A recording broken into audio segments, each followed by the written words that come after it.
This is our last video of the propane series. We're going to answer the question of if a technician were to test the molar enthalpy of combustion of methane, ethane, propane, and butane, what would be the manipulated, responding, and controlled variables of the experiment? Which of the gases listed in question 9 would have the lowest boiling point and why? And then what chemical is reduced in the combustion of propane? How many mole of electrons are transferred for each mole of propane? So the question about combustion. So if I had methane, ethane, propane, and butane. First of all, I'll answer the melting point and boiling point question. This has the lowest London dispersion force. This has the highest London dispersion force. Just the number of net electrons. These are bigger molecules. So these are going to have the higher boiling point. These will have the lower boiling point. And so that kind of answers that question 10. And you'll remember that London dispersion force depends on molecule size. So you can just add up the number of, honestly, the atomic numbers altogether would tell you whether it's got more London dispersion force or not. Or for isomers, so chemicals of the same size, for isomers, longer chains have more London dispersion force. So if you have one that's very branched and it's the same, it's an isomer of a long chain, the long chain has more London dispersion force and a higher boiling point. So if there was an experiment, so they're asking what would have the highest, what would the variables be if you had these chemicals and you were testing for the molar enthalpy of combustion. So I'm guessing that the molar enthalpy of combustion would have to be calculated using a calorimeter, and that molar enthalpy of combustion would be your responding variable. It's what they're going to measure. They're probably actually going to be measuring a temperature change as well as the mass change, just as we saw in our previous example. But our responding variable is what we're measuring for and comparing. The mass, or the molar mass, or the size of alkane, something of that nature, would be your manipulated variable. So these are called a homologous series because they're all alkanes, they're all straight chain alkanes, and they just vary in the number of carbons and the relative number of hydrogens. They're called a homologous series. And so the manipulated variable is the size of alkane in a homologous series.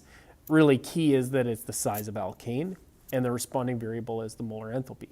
Now they're going to need to control everything else. They're going to need to control the calorimeter setup. They're going to, I'm guessing, control the length of time that the combustion occurs, the scale that they're measuring with. All those sorts of things need to be controlled variables. But that's essentially how the experiment would be set up and what they'd be looking for. And the last question says, what chemical is reduced in the combustion of propane? So if I have my propane and oxygen is being used to burn it, we saw this question essentially in the last series of questions that were around photosynthesis, combustion, and cellular respiration, that here hydrogen has a +1, oxygen has a 0, oxygen has a -2, oxygen has a -2, hydrogen has a +1. Here, carbon's going to be a +4 again. But here, carbon's going to be a little different. We have 3 carbons plus 8 times +1 equals 0. So 3 carbons equal -8. And so carbon equals -8 thirds, which is frustrating when it comes to the combustion and or when it comes to sorting out gaining and losing electrons. But if it's negative 8/3, then I can see that when carbon goes from a negative to a positive, it's losing electrons and oxidizing. Now, oxygen is going from 0 to -2. And so we have oxygen is gaining electrons, reducing, it's my oxidizing agent, right? So that's okay, although this still is a bit unsettling. Let's say, though, that we want to answer that last question. How many mole of electrons are transferred for each mole of propane? Because I've got a balanced equation, and I know that this is a 5, I have 0 to -2 is 2 electrons per oxygen atom. So a molecule of oxygen is going to have twice as many electrons, so it's 4 electrons per molecule of oxygen. I know the coefficient here is 5, so 5 times 4 is 20 mole of electrons for 1 mole of propane. Now, I could try to work it out here using the fraction and sort all of that out, but I know that the number of electrons gained is equal to the number of electrons lost.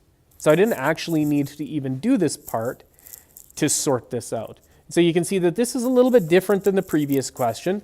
And if you got stuck here, you said, what do I do with a fraction? You could stop this question and not get an answer that is otherwise pretty easy to sort out once you remember your oxidation numbers. So hopefully that gives you a little bit of a framework to work from, and understand that they cannot ask you on the diploma a question that you're not able to answer. So you've got all the tools, you've studied everything. The question must be answerable.